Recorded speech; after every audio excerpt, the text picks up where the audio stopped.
안녕하세요. 나나 NCS입니다. 이번 강의에서는 NCS 문제 해결 능력, 대기업 인적성 검사 언어 추리 능력에 자주 출제되는 유형이죠. 위치 추리 혹은 순서 추리라고 부르는 유형에 대해서 배워보겠습니다. 고난이도 문제까지 풀기 위해서 이번 강의의 풀이 방법을 꼭 익히시길 바라겠습니다. 먼저 위치 추리의 문제 유형입니다. 저의 경우에는 순서 추리, 위치 추리 문제를 세 가지 유형으로 분류합니다. 1차원, 2차원, 원형입니다.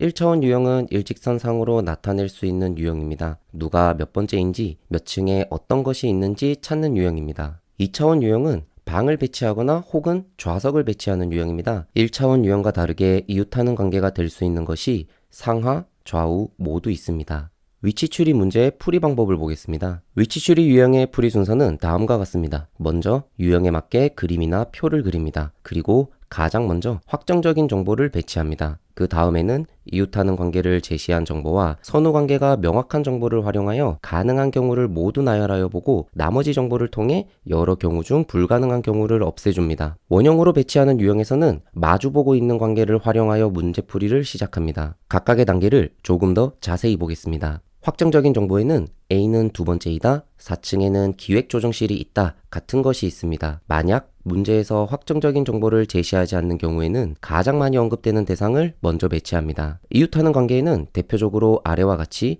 A와 B는 붙어 있다, A와 B 사이에는 두 명이 있다, A와 B의 순서 혹은 층수는 2개 차이 난다 등이 있습니다. A, B 둘 사이의 순서를 모를 때는 A, B일 때와 B의 때 두 경우 모두 고려해 주어야 합니다. 여기서 A, B가 붙어 있을 때보다 A, B 사이에 몇 명이 있는 조건이 배치 가능한 경우의 수가 줄어들어서 문제가 더욱더 쉬워집니다. 순서나 층수가 2개 차이가 나는 경우는 둘 사이에 2명이 있는 경우와 다르니 조심해 주어야 합니다. 확정적인 정보와 이웃하는 관계, 그리고 누가 누구보다 앞에 있다거나 위에 있다는 선후 관계가 명확한 정보를 통해 가능한 경우를 모두 작성하였다면 제한 조건으로 제시된 것들을 활용해서 안 되는 경우를 소거해 나갑니다. 제한 조건에는 C가 1등은 아니다, 급여관리실과 기획조정실은 붙어 있지 않다 등이 있습니다. 1차원, 2차원으로 배치하는 유형 외에 원형으로 배치하는 경우 두 가지를 조심해 주세요. 원의 경우 방향이 없는 경우가 많기 때문에 마주보고 있는 관계를 먼저 배치해서 기준으로 잡습니다. 예를 들면 B와 C가 마주 본다면 12시, 6시에 B, C를 배치하고 문제풀이를 시작하시면 됩니다. 만약 마주보고 있는 관계가 없다면 가장 많이 언급되는 인물을 먼저 배치하고 나머지를 배치해 줍니다. 좌우 관계에 대한 정보가 나온다면 여러분이 보는 방향이 아니라 앉아있는 사람을 기준으로 생각해서 배치해 줍니다. 이제 기본적인 문제들을 통해 풀이 방법을 적용해 보겠습니다. 모든 문제는 재생을 잠시 멈추고 꼭 한번 풀어보고 풀이를 들어주세요.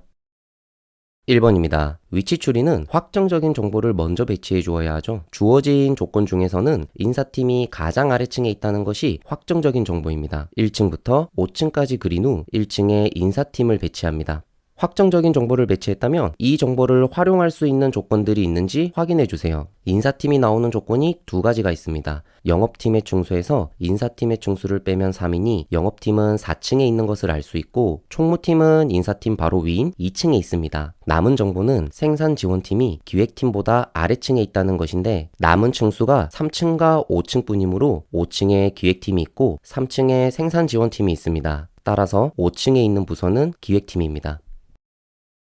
2번입니다. 이번 문제의 특징은 정확한 순서를 제시한 정보가 없습니다. 확정적인 정보가 없는 이런 경우에는 가장 많이 등장하는 인물을 중심으로 선후 관계를 살펴봅니다. 이번 문제에서 A가 가장 많이 언급되고 있는데 주어진 조건에 따르면 A는 나대리와 C의 뒤에 있고 B의 바로 앞에 있습니다. 앞에 2명, 뒤에 1명이 와야 하므로 A는 세 번째 아니면 네 번째 순서가 됩니다. 남은 마지막 조건인 나대리와 D 사이에 2명이 있다는 것을 배치하면 나 땡땡 D 혹은 D 땡땡 나 두 가지 경우가 가능합니다. 이때 나대리는 A의 앞에 와야 하는데 두 가지 경우 중 니은과 같이 D가 나대리 앞에 오는 것은 D가 1번보다 앞에 가야 하므로 불가능한 경우가 됩니다. 기억에 나 땡땡 D만 가능한데 이것을 배치하려면 A가 네 번째 위치한 경우에는 D가 들어갈 자리가 없으므로 불가능한 경우가 됩니다. 아래에 있는 A가 세 번째인 표에 배치하면 남은 빈자리인 첫 번째 자리에 C가 오게 됩니다. 나대리는 두 번째로 접종이 가능합니다. 3번입니다. 문제가 꽤 길지만 지금까지 배운 것들을 잘 활용하면 해결할 수 있습니다. 먼저 의사소통 능력, 정보 능력, 기술 능력, 직업 윤리, 조직이해 능력, 대인관계 능력의 6개의 교육이 있고 A와 B는 각각 3개씩 다른 교육을 받습니다. A는 정보능력 교육을 받지 않고 B는 기술능력 교육을 받는다고 했으므로 B는 정보능력과 기술능력 교육을 받습니다. B 인턴은 금요일과 토요일 교육을 받지만 목요일 교육은 받지 않으므로 목요일은 A 인턴이 교육을 받게 되겠죠. 드디어 확정적인 정보가 나왔네요. 의사소통 능력 교육을 가장 먼저 진행하니 월요일에 위치시킵니다. 그 다음 이웃하는 관계가 나옵니다. 직업윤리 교육과 조직이해 능력 교육 사이에 2개의 교육이 진행되므로 직업 땡땡 조직 혹은 조직 땡땡 직업의 2가지 경우가 모두 가능합니다. 여기에 마지막 조건을 보면 조직 이해 능력 교육은 대인관계 능력 교육 바로 다음에 진행되니 2가지 경우의 조직 앞에 대인을 써줍니다. 우리가 작성한 2가지 경우를 의사소통 능력 다음인 화요일부터 토요일까지에 배치해보면 다음과 같이 3가지 경우가 가능합니다. 직업 땡 대인 조직을 배치하면 화요일에 직업 윤리가 오는 경우와 수요일에 직업 윤리가 오는 2가지 경우가 가능하고 대인 조직 땡땡 직업을 배치하면 디귿과 같이 1가지 경우만 가능합니다. 우리가 작성한 3가지 경우에서 빈칸에는 남은 정보능력과 기술능력을 넣어줍니다. 이때 정보능력과 기술능력의 순서는 주어진 정보로는 알 수가 없습니다. 이 3가지 중에서 목요일에 정보능력과 기술능력이 오는 니은과 디귿은 소거해줍니다. 정보능력과 기술능력은 B인턴이 받아야 하는데 B인턴은 목요일에 교육을 받지 않는다는 조건이 있기 때문입니다. 남아있는 가능한 경우인 기억으로 답을 구해보면 1번 A인턴은 대인관계 능력 교육을 받는다는 것은 항상 옳은 설명입니다. 2번 A인턴은 월요일에 교육을 받기 때문에 항상 옳은 설명입니다. 3번 정보능력과 기술능력 교육의 순서는 알 수 없으므로 항상 옳지 않다고 할 수가 없습니다. 수요일에 정보능력, 토요일에 기술능력 교육이 올 수 있기 때문이죠. 4번은 3번과 같은 이유로 항상 옳지 않다고는 할 수 없습니다. 5번 화요일은 A 인턴이 직업윤리 교육을 받으므로 항상 옳지 않은 것은 5번이 됩니다. 4번 문제입니다. 좌석 배치 유형이 나왔네요. F가 마지막 줄이라는 확정적인 정보를 먼저 써줍니다. 그 다음 조건인 이웃하는 관계를 활용합니다. C의 자리는 D의 자리 바로 옆이며 또한 빈자리 바로 옆이니 DC 빈자리 혹은 빈자리 CD의 배치가 가능합니다. 마지막 줄에는 F가 이미 있으니 첫 줄과 중간 줄에 DC 빈자리 혹은 빈자리 CD를 배치하면 다음과 같이 4가지 경우가 가능합니다. 하지만 이때 D는 A의 바로 뒷자리이므로 C와 D는 첫 줄에 배정받을 수 없습니다. 남아있는 2 조건을 보면 E와 G의 좌석에 대해서 언급하고 있는데 둘은 같은 줄이고 A의 옆자리는 아니라고 했습니다. 그렇다면 E와 G는 마지막 줄에 배정받을 수밖에 없습니다. 자, 지금까지 정보를 정리해보면 첫 줄에는 A, 중간 줄에는 C, D와 빈자리, 마지막 줄에는 E, F, G가 있습니다. A에서 G 중에서 아직 등장하지 않은 B가 남은 첫 줄에 갑니다. 그렇다면 첫 줄에 그림과 같이 2가지 경우가 가능한데 어떤 경우에도 B는 빈자리 옆일 수 있습니다. 따라서 빈자리 바로 옆자리에 좌석을 배정받을 수 있는 사람은 B 또는 C가 됩니다. 5번 문제입니다. 방을 배치하는 유형인데 앞서 풀어본 1차원 배치 문제와 크게 다르지는 않지만 층수에 호실까지 있으니 조건을 적용할 때 헷갈리지 않게 주의하시길 바랍니다.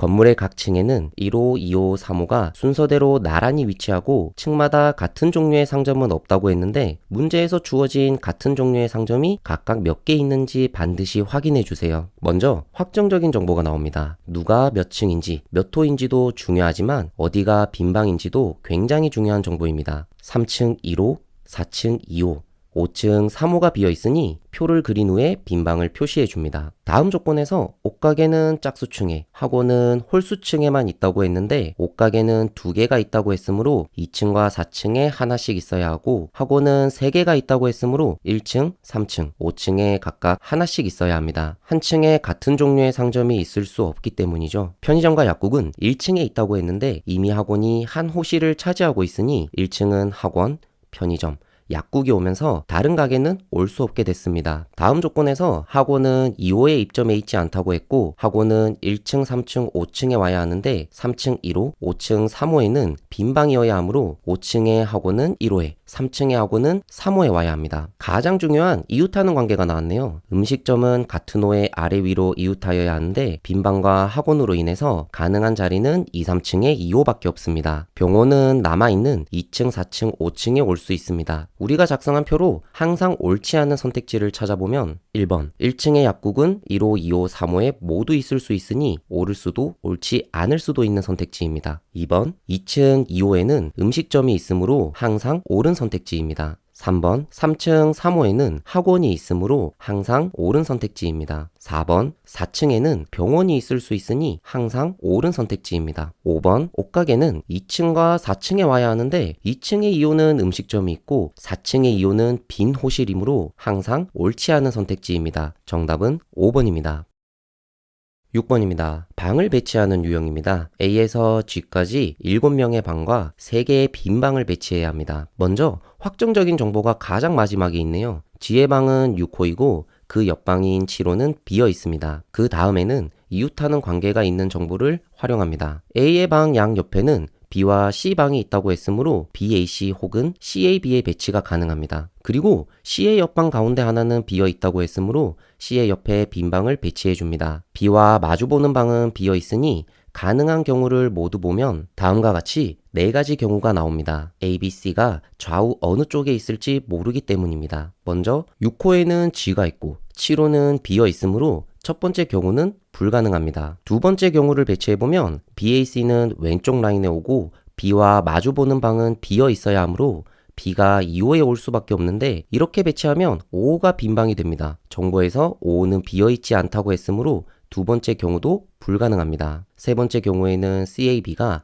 오른쪽 라인에 오는 경우인데 이렇게 되면 C의 옆 빈 방이 7호가 돼야 됩니다. 이렇게 배치하면 B는 10호에 오게 되고 B에 마주보는 방은 5호가 되는데 5호는 비어있으면 안 되므로 세 번째 경우도 불가능합니다. 마지막 네 번째 경우는 B를 4호에 배치하면 가능하게 됩니다. B를 4호에 배치하면 1호는 빈방, 2호는 C, 3호는 A가 오고 B와 마주보는 9호는 빈방이 됩니다. 그렇다면 마주봐야 하는 D와 E가 5나 10호를 배정받게 되고 8호는 남아있는 F가 됩니다. 1번부터 4번 선택지는 배치된 표를 보면 옳은 것임을 알 수 있습니다. D는 5호인지 10호인지 확실하게 정할 수 없기 때문에 5번은 틀린 선택지라고 할 수 있습니다. 7번입니다. 원형으로 배치하는 유형이 나왔네요. 5명과 빈자리 3개를 8인용 원탁에 배치하는 문제입니다. 원형으로 배치하는 유형에서는 마주보는 관계가 있다면 가장 먼저 활용해주세요. 그리고 좌우 관계에 대한 정보는 앉아있는 사람의 기준으로 생각해주세요. A와 마주보는 자리는 비어있다고 했으니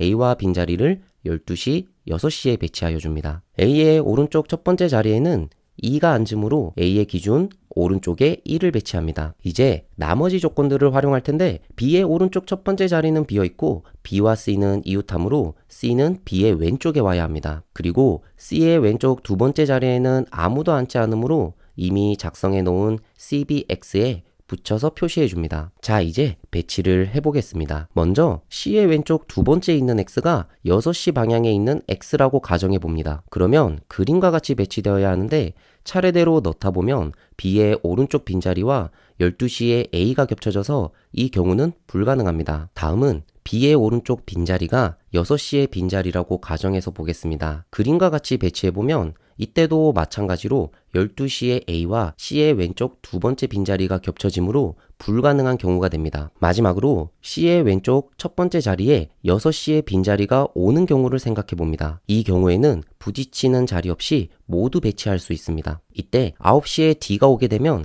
8자리 모두 배치가 끝납니다. 따라서 D와 마주보고 있는 사람은 B가 됩니다. 원형으로 배치하는 유형을 한 문제 더 보겠습니다. A에서 H까지 8명을 원형으로 배치하는 문제입니다. 8번 문제는 특이하게 자리에 번호가 있으므로 일반 위치 추리 문제와 비슷하게 풀 수 있습니다. 먼저 문제 안에 확정적인 정보가 있네요. A는 1번 자리입니다. 그 다음에는 A로 배치할 수 있는 다른 조건들을 찾아봅니다. A의 오른쪽에는 F가 앉아 있다고 했으므로 8번 자리에 F가 옵니다. 그리고 D와 F는 마주보고 있어야 하니 8번과 마주보는 4번 자리에 D가 와야 합니다. F와 H는 서로 붙어야 하므로 H는 7번 자리에 앉아야 합니다. 이때 마지막 조건을 보면 G는 A, D의 옆에 앉지 않아야 하므로 남은 2, 3, 5, 6번 자리 중에서 A와 D의 옆이 아닌 자리는 6번 뿐입니다. 따라서 G는 6번 자리에 와야 합니다. 이제 B, C, E의 자리를 정하면 되는데 B와 C는 A와 마주보지 않아야 하므로 A와 마주보는 5번 자리에 올 수 있는 사람은 E뿐입니다. B는 A의 양옆에 오지 않는다고 했으므로 3번이 되고 남은 C는 2번 자리에 앉아야 합니다. 따라서 선택지 2번 C와 G는 마주본다가 옳은 것이 됩니다. 위치 추리 핵심 정리입니다. 먼저 표나 그림을 그린 후 확정 정보를 찾아 배치합니다. 만약 확정적인 정보가 없다면 가장 많이 언급한 대상을 가장 먼저 배치해 주세요. 그리고 배치된 정보를 이용할 수 있는 조건들을 찾아 배치해 줍니다. 다음으로 이웃하는 관계와 선후 관계가 확실한 정보들을 활용해서 가능한 경우들을 작성합니다. 마지막에는 A와 B가 붙어있지 않다, A는 마지막은 아니다라는 제한 조건들을 활용해서 작성한 경우들 중 불가능한 경우를 소거합니다. 만약 원형으로 배치하는 경우에는 마주보고 있는 관계를 가장 먼저 배치합니다. 그리고 원에서 좌우 관계는 앉아있는 사람 기준으로 생각해 줍니다. 다음과 같은 방법으로 꾸준히 연습하신다면 여러분의 추리 실력은 훨씬 더 좋아질 것입니다. 시청해 주셔서 감사합니다. 여러분의 위치는 최종 합격 명단에 있길 바라면서 오늘 강의를 마치겠습니다. 오늘도 힘내세요.